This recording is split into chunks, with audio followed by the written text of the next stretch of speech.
जब हम ईश्वर को एक शरीर बताते हैं कि ईश्वर शरीरधारी है या ईश्वर का कोई आकार हो सकता है या ईश्वर का कोई आकार है, तो हम ईश्वर की सर्वव्यापकता को नकार रहे होते हैं। क्योंकि इस संसार में यह देखा जाता है कि आकार वाले जो भी पदार्थ हैं, वे सर्वव्यापक नहीं है। आकार बोलते ही उसको है कि जिसकी कोई सीमा होती है।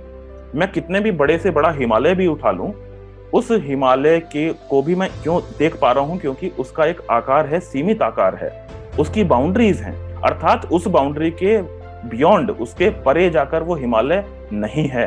तो संसार का कितने भी बड़े से बड़ा पदार्थ हो, यदि उसको आपने आकार वाला बोल दिया है, यदि उसका एक शरीर है, तो वह उस शरीर के बियॉन्ड, उस शरीर के परे उसका अस्तित्व पर प्रश्न चिन्ह होता है। क्या वह ईश्वर जो इस संपूर्ण ब्रह्मांड का रचयिता, उसको धारण करता और उसका प्रलय करता है, क्या उस ईश्वर को एक शरीर में, केवल एक शरीर में माना जा सकता है कि यहां तो है परंतु बाकी स्थान पे नहीं? अब इसमें कई लोग ये प्रश्न करते हैं कि नहीं नहीं, यहां पे भी है और बाकी स्थान में भी है। तो यदि ऐसा है तो फिर शरीर की आवश्यकता ही नहीं। तो एक ये भी प्रश्न खड़ा होता है कि हम ईश्वर, जब भी ईश्वर को शरीर देने का प्रयास करते हैं, तो हम ईश्वर की सर्वव्यापकता पर, कि वो सब जगह, हर परमाणु, हर अणु, हर कण कण के अंदर व्याप्त है, हम उस चीज के ऊपर प्रश्न खड़ा करते हैं। इस संसार में ये देखने में आता है कि जो सबसे ठोस अर्थात सबसे बड़ा आकार का वस्तु होती है, वो एक छोटे से देश में रहती है। मेरी ये पुस्तक है, मेरे पास ये पुस्तक है, वो पुस्तक जो है वो ठोस है बिल्कुल, तो वो एक छोटे से स्थान में बैठी हुई है। पर यदि मैं इसी वॉल्यूम का, अगर मैं पानी को मैं यहाँ मेज पर डाल दूं, तो वो कुछ बड़े एरिया में फैल जाएगा। क्यों? क्योंकि पानी जो है वो इस पुस्तक से थोड़ा सा सूक्ष्म है। उसका जो आकार है पानी का, जो वो थोड़ा इस ठोस से सूक्ष्म है, इसलिए उसकी जो व्यापकता है वो थोड़ी अधिक हो जाती है, वो और फैल जाता है। अब मैं इसी वॉल्यूम का, इसी आयतन का, यदि मैं एक स्प्रे, यदि मैं कोई इत्र या मैं कोई सुगंध पदार्थ, यदि मैं यहाँ पर ऐसे उसको स्प्रे कर दूं, तो इतनी वॉल्यूम का अगर मैं स्प्रे कर दूंगा, तो वो इस संपूर्ण मेरे इस कक्ष में नहीं, अपितु मेरे ऊपर नीचे, घर वालों के ऊपर नीचे जितने भी लोग हैं, उन सब तक वो पहुंच जाएगा। अर्थात क्या मैं बोल रहा हूं कि जैसे जैसे आप पदार्थ के जो पदार्थ का जो डायमेंशन है उसको छोटा करते जाते हो, उसकी व्यापकता बढ़ती जाती है। ठोस एक छोटे से पदार्थ में रहता है, लिक्विड उससे थोड़े बड़े स्थान में रहता है, गैसियस स्टेट जो है वो और बड़े व्यापक पदार्थ में, व्यापक आकाश में रहती है। अर्थात आप जैसे जैसे जैसे आप पदार्थ को छोटा करते जा रहे हो, सूक्ष्म करते जा रहे हो, उसकी व्यापकता बढ़ती जाती है। तो इसी तर्क से भी ये पता चलता है कि यदि ईश्वर को सर्वव्यापक होना है, अर्थात सारे कणों में, सारे परमाणुओं में, सारे अणुओं में यदि एक साथ विराजमान होना है, तो उसको निराकार होना चाहिए।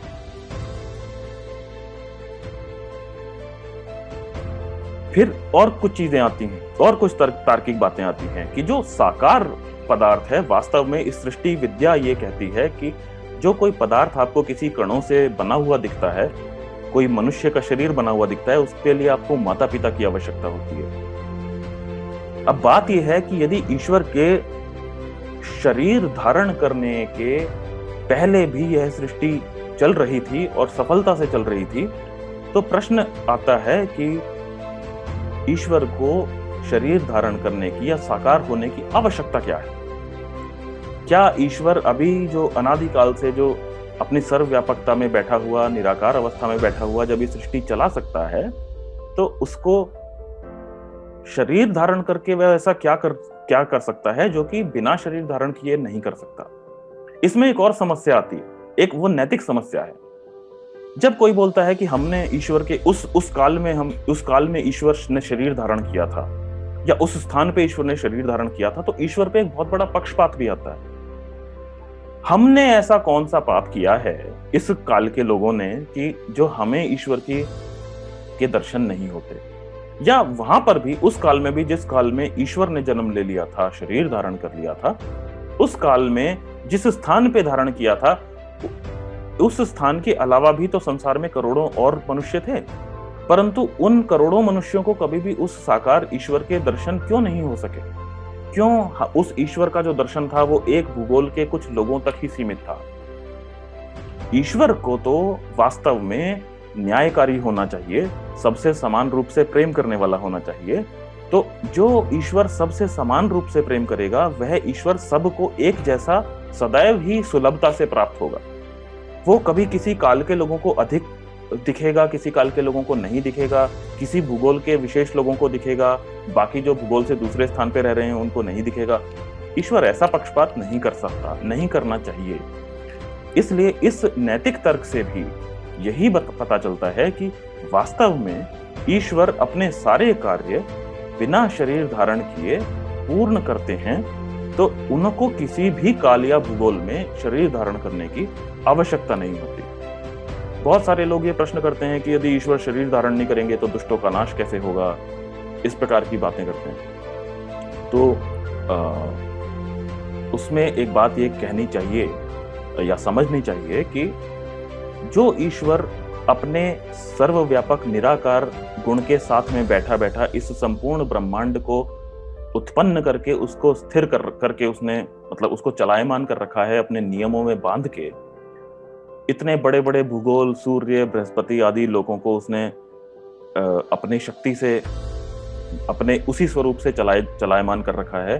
तो उसको क्या किसी दुष्ट व्यक्ति को मारने के लिए क्या उसको शरीर धारण करने की आवश्यकता होगी? हमें नहीं लगता कि उसकी आवश्यकता होनी चाहिए, क्योंकि ईश्वर व्यापक है हमारे अंदर, हमारे बाहर। वह हर शरीरों में, हर कण में व्याप्त है, वो हर आत्मा के अंदर व्याप्त है। उसको जब किसी का समय पूर्ण करना होता है तो वो उसके अंदर से आत्मा को खींच लेता है और उस शरीर के अंदर से आत्मा को खींच के जहां पर उसके कर्मानुसार दूसरे शरीर में भेजने की व्यवस्था कर देता है। तो ऐसा ईश्वर जिसके पास यह शक्ति उपस्थित है, उस ईश्वर के विषय में यह कहना कि वो यदि शरीर धारण नहीं करेंगे तो पापों की निवृत्ति नहीं हो सकेगी, ऐसा नहीं है। तो ये जो ईश्वर को कहीं ना कहीं शरीर में देखने का जो एक हमारे क्योंकि हम मनुष्य लोग हैं, हमारी इच्छाएं अंदर से उठती हैं। हम जब तक किसी चीज को देखें नहीं, विजुअलाइज ना करें, तब तक हम उस पर थोड़ा कम विश्वास कर पाते हैं। तो इसलिए ये जो इच्छा है ये कोई पाप की इच्छा नहीं है। ईश्वर को देखने की इच्छा, ईश्वर को सुनने की इच्छा, ईश्वर को स्पर्श करने की इच्छा, ये कोई गलत इच्छा नहीं है। परंतु इसमें बस हमें ध्यान ये रखना है कि वास्तव में इस सृष्टि में जो पदार्थ, जो तत्व, जिस प्रकार का तत्व है, उसको उसी प्रकार से अप्रोच किया जाए तो अच्छा है।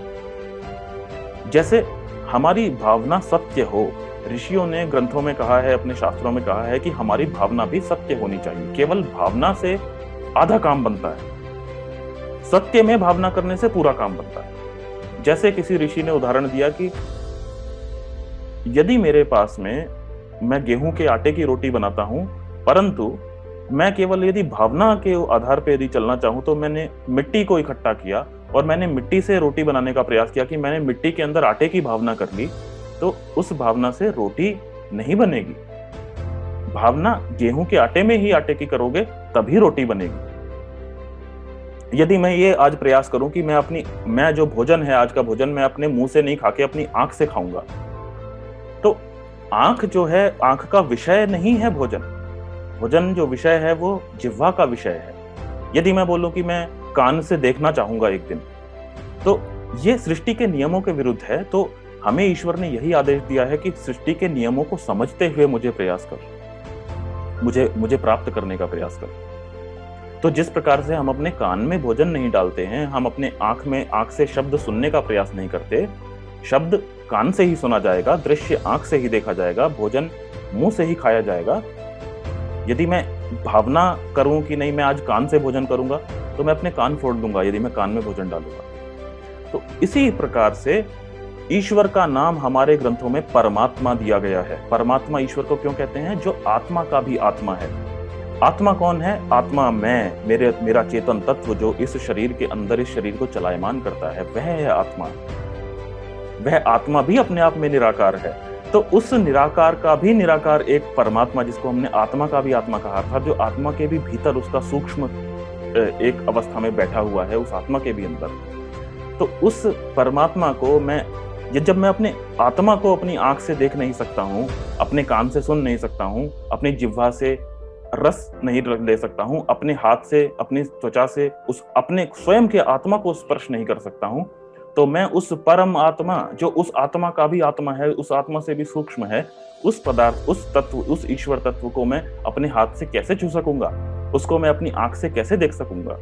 तो इसलिए हमारे बड़े-बड़े ऋषि महर्षियों ने और उस सबसे बढ़ के जो ईश्वर ने वेद के अंदर जो ईश्वर के जो गुण बताए हैं, जो स्वयं अपने गुण बताए हैं, कि ईश्वर ने कहा है कि उन गुणों को समझते हुए मेरे बच्चों मुझे प्राप्त करने का प्रयास करो।